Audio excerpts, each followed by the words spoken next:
యాతనపల్లిలో ప్రజా తీర్పును మంత్రి వివేక్ గౌరవించడం లేదని మాజీ ఎమ్మెల్యే బాల్కసుమన్ మండిపడ్డారు. మున్సిపల్ చైర్మన్ పీఠం కోసం కాంగ్రెస్ అక్రమాలకు పాల్పడుతోందని మండిపడ్డారు. తమపై అక్రమ కేసులు పెట్టారని ఆరోపించారు.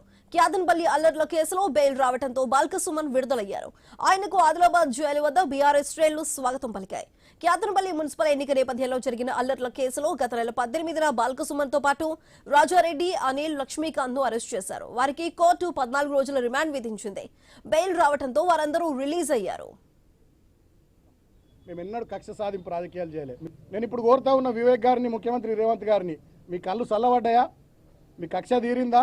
మీ కడుపు మంట చల్లారిందా? నన్ను జైల్లో పెట్టిరుగా 16 రోజులు. ఇంకా దుర్మార్గం ఏంటంటే నాకు మొన్ననే బెయిల్ రావాలి. మంచిర్యాల కోర్టు వచ్చింది, హైదరాబాద్ కోర్టు వచ్చింది, చెన్నూరు కోర్టులో నాకు బెయిల్ రావాలి. బలవంతంగా ప్రభుత్వ పెద్దలు ఒత్తిడి చేసి 5వ తేదీకి వాయిదా వేయించింది. కారణం ఏందో తెలుసా? నిన్న హోలీ, ఇవాళ నా చిన్న కొడుకు పుట్టినరోజు. ఈ 2 సందర్భాలలో నేను నా ఇంటికాడ నా కుటుంబ సభ్యులతో ఉండొద్దనే ఒక సాడిస్టిక్ ప్లెజర్, పైశాచిక ఆనందం కొద్దీ నిన్న ఇవాళ నన్ను జైల్లో ఉంచాలని చెప్పి 5వ తేదీకి వాయిదా వేయించారు. కానీ నేను మా అడ్వకేట్లకు సెల్యూట్ చేస్తూ ఉన్నా. మా కేసీఆర్ గారు ఎప్పటికప్పుడు మానిటర్ చేసి వారికి కూడా కృతజ్ఞతలు, పేరు పేరున హృదయపూర్వకంగా కృతజ్ఞతలు తెలియజేస్తూ థ్యాంక్ యూ. జై తెలంగాణ, జై కేసీఆర్. యాతనపల్లి అల్లర్ల కేసులో బెయిల్ రావడంతో బాల్కసుమన్ విడుదలయ్యారు. అయితే దీనికి సంబంధించి పూర్తి డీటెయిల్స్ మా ప్రతినిధి శ్రీనివాస్ అందిస్తారు. శ్రీనివాస్, చెప్పండి.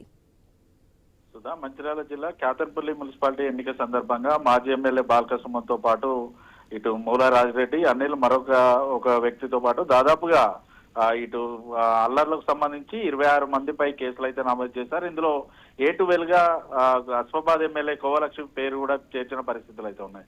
అయితే ఇటు నాయకులపై పెట్టినటువంటి కేసుల్లో జిల్లా సెషన్ కోర్టు గత సోమవారం రోజున బెయిల్ మంజూరు చేసింది. చెన్నూరు కోర్టులో ఉన్న మరో కేసులో కూడా పీటీ వారెంట్ పిటిషన్ పై విచారణతో పాటు ఆ కోర్టు కూడా ఈ నెల 5కు మొదటగా బెయిల్ అయితే తీర్పు అయితే వాయిదా వేసినప్పటికీ కూడా ఆ కేసుకు సంబంధించి కూడా సుమన్ కు బెయిల్ రావడంతో అయితే దాదాపుగా సోమవారం రోజునే సుమన్ జైలు నుంచి బయటికి రావాల్సిన పరిస్థితులు అయితే ఉండగా ఇటు అధికారులను పూర్తిగా మేనేజ్ చేసి మంత్రియే తనకు 2 రోజుల పాటు జైల్లో ఉండేగా దిశగానైతే చర్యలు తీసుకున్నారంటూ కూడా సుమన్ అయితే ఆగ్రహం వ్యక్తం చేస్తున్న పరిస్థితులు అయితే ఉన్నాయి. అయితే యాతనపల్లి మున్సిపల్ చైర్మన్ ఎన్నిక సందర్భంగా అల్లర్లతో అయితే గత నెల 18వ తారీఖున ఇటు సుమన్ తో పాటు మరో 3గురిని అరెస్ట్ చేసి 14 రోజుల రిమాండ్ కి అయితే ఆదిలాబాద్ జైలుకి అయితే తరలించిన పరిస్థితులు ఉన్నాయి. ఈ రోజు ఉదయం బాల్కసుమన్ తో పాటు మిగతా 3 కూడా బెయిల్ పిటిషన్ పై అయితే విడుదలైన పరిస్థితులు ఉన్నాయి. అయితే ఈ బెయిల్ కు సంబంధించి కూడా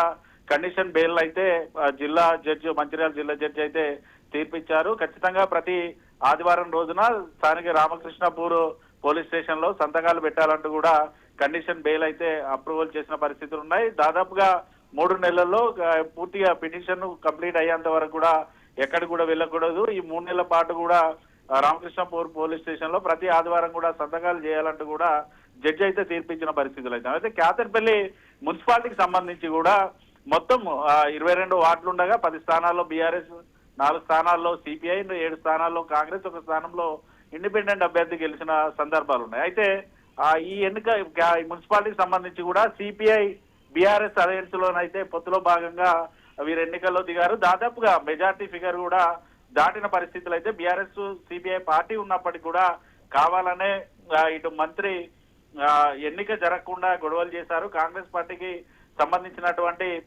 కౌన్సిలర్లు ఎవరైతే ఉన్నారో కౌన్సిల్ సమావేశ మందిరంలో తమ మహిళలతోటి కూడా కౌన్సిలర్ మహిళలతోటి అసభ్యకరంగా ప్రవర్తించారంటూ కూడా ఆరోపణలు చేశారు. ఇప్పటికే మహిళా కౌన్సిలర్లు కూడా ఈసీతో పాటు ఇటు మహిళా కమిషన్ కూడా ఫిర్యాదు చేసిన పరిస్థితులు అయితే ఉన్నాయి.